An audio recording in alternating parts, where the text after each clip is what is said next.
حضرت حسین شہید کر دیے گئے، اور شہادت بھی کن کے ہاتھ ہو رہی ہے؟ جو لا الہ الا اللہ محمد الرسول اللہ کہہ رہے ہیں۔ اور کس کے دور میں ہو رہی ہے؟ جو اپنے آپ کو امیر المومنین کہتا ہے، یزید ابن معاویہ۔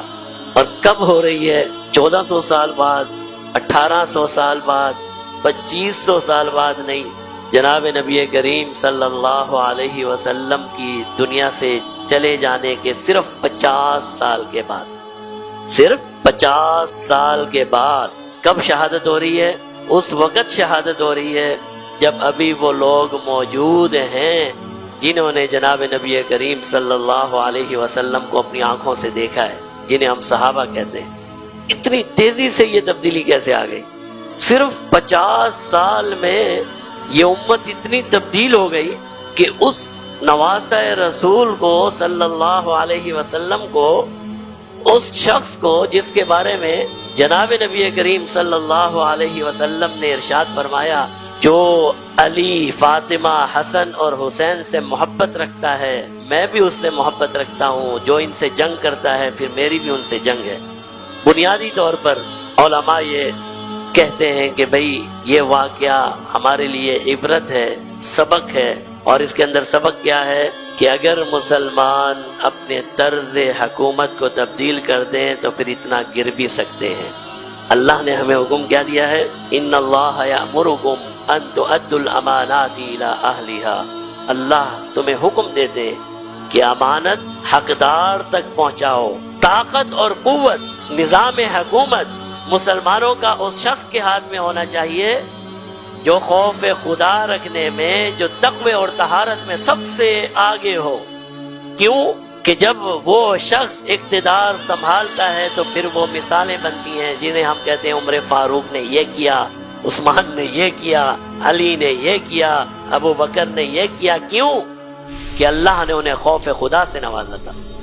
جب سیدنا امیر معاویہ رضی اللہ تعالیٰ عنہ انہوں نے یہ فیصلہ کیا کہ میرے بعد یزید ابن معاویہ خلیفۃ المسلمین بنے گا، اور ان کا خیال یہ تھا کہ اس طرح ہم اپنی باہمی نفرتوں اور عداوتوں پر کنٹرول پالیں گے، لیکن یزید ابن معاویہ کے اندر وہ قوت اور صلاحیت نہیں تھی جو مسلمانوں کو اقتدار کے لیے چاہیے۔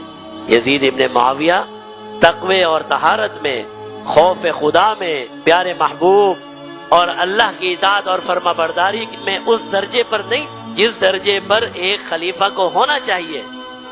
یہ وہ نقطہ تھا کہ جس نقطے پر بہت سے صحابہ نے، سیدنا حسین ابن علی نے، عبداللہ بن زبیر نے، عبداللہ بن عباس نے، عبداللہ بن جعفر نے، کئی صحابہ نے یزید ابن معاویہ کی بیعت نہیں کی، اور انہوں نے یہ کہا کہ ہم نہیں سمجھتے کہ یہ شخص اقتدار کے قابل ہے۔ ایک منصب ہے مسلمانوں کا، اس کو اس طرح خاندانی منصب میں نہیں تبدیل کیا جا سکتا کہ پہلے باپ، پھر بیٹا، پھر پوتا، پھر پڑ پوتا۔ یہ اس طرح نہیں ہے، موروثی سیاست نہیں ہے، یہ مسلمانوں کی خلافت ہے۔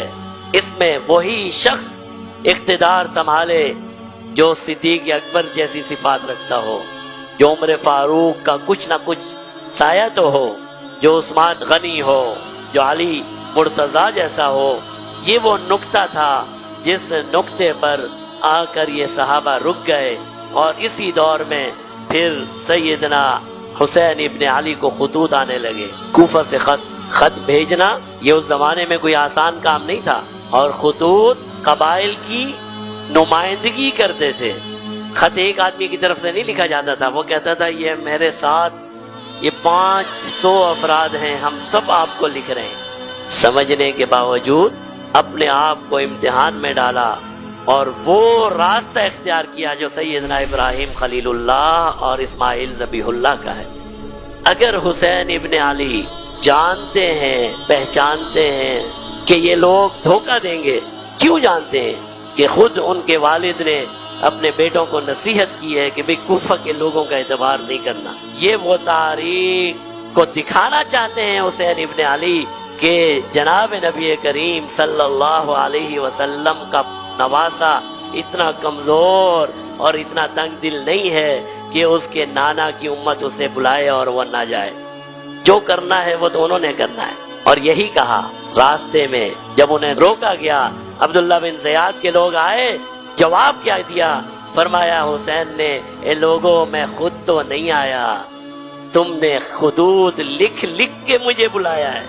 حسین ابن علی خود تو نہیں آیا، تم لوگوں نے خطوط لکھ لکھ کر مجھے بلایا ہے، اور آج اگر تم میرا ساتھ نہیں دینا چاہتے تو میرا راستہ چھوڑ دو۔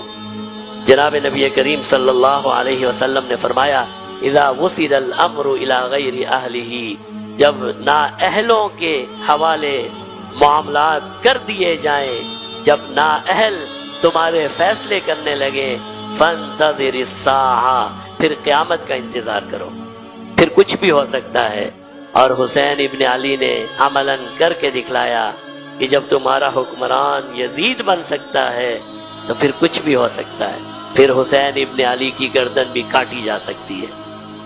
کتنے ظالم اور کتنے بدبخت ہوں گے وہ ہاتھ جنہوں نے حسین ابن علی کا گردن سر تن سے جدا کیا، وہ سر جسے جناب نبی کریم صلی اللہ علیہ وسلم نے چوما، جسے جناب نبی کریم صلی اللہ علیہ وسلم نے سونگا۔ محبت کہاں چلی گئی تھی ان لوگوں کی؟ اقتدار کتنا غالب آ گیا تھا ان لوگوں پر کہ انہوں نے یہ بھی خیال نہیں کیا کہ یہ گردن ہے کس کی۔